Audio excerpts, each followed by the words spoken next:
SEPANG Formula One World Championship leader Lewis Hamilton hailed an amazing turnaround yesterday after taking pole for the Malaysian Grand Prix with title rival Sebastian Vettel condemned to the back of the grid. The British driver had been off the pace all weekend in practice, but his Mercedes stormed back in qualifying to set a lap record of 1,030.076 sec, which helped him qualify a whisker ahead of Ferrari's Kimi Räikkönen.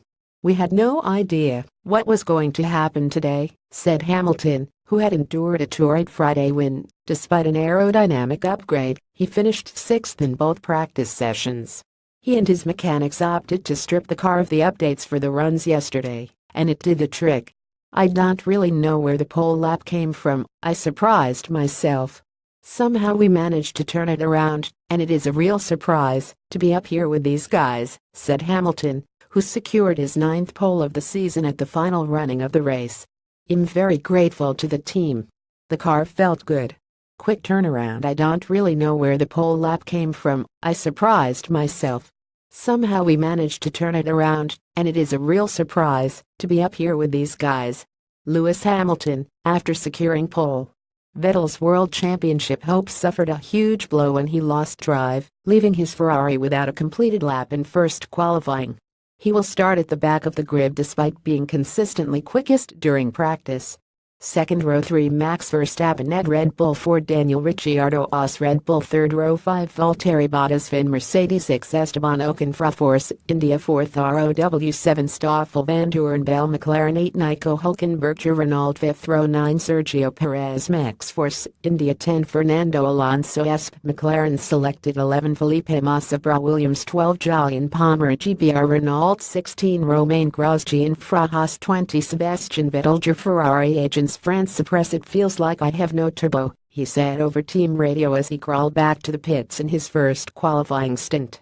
Vettel's engine had already been changed to a new one before qualifying after he suffered a similar problem in final practice yesterday, only for the new unit to fail. "Who knows what will happen tomorrow," said the German, who is 28 points behind Hamilton in the championship. "We have a very quick car and we saved some tires. Anything can happen. You saw that in Singapore 2 weeks ago how everything can change." At Marina Bay, Vettel had started from pole, only to crash on a rain-soaked first lap as Hamilton won from 5th on the grid to extend his championship lead.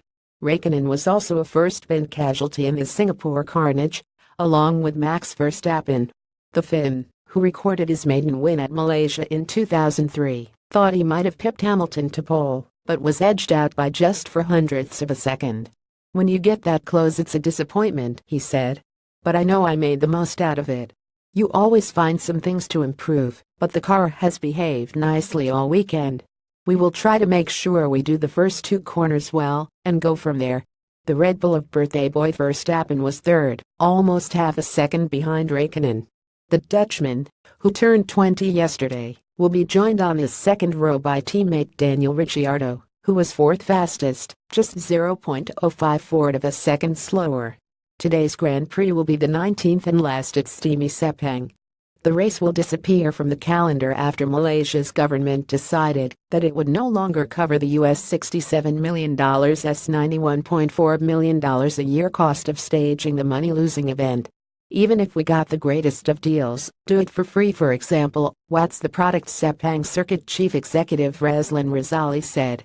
"I myself am not able to sit in front of the television and watch from lap 1 until whatever lap for 2 hours. It's hard to sell this kind of event and to get bums on the seat, and it's not worth the investment at the moment."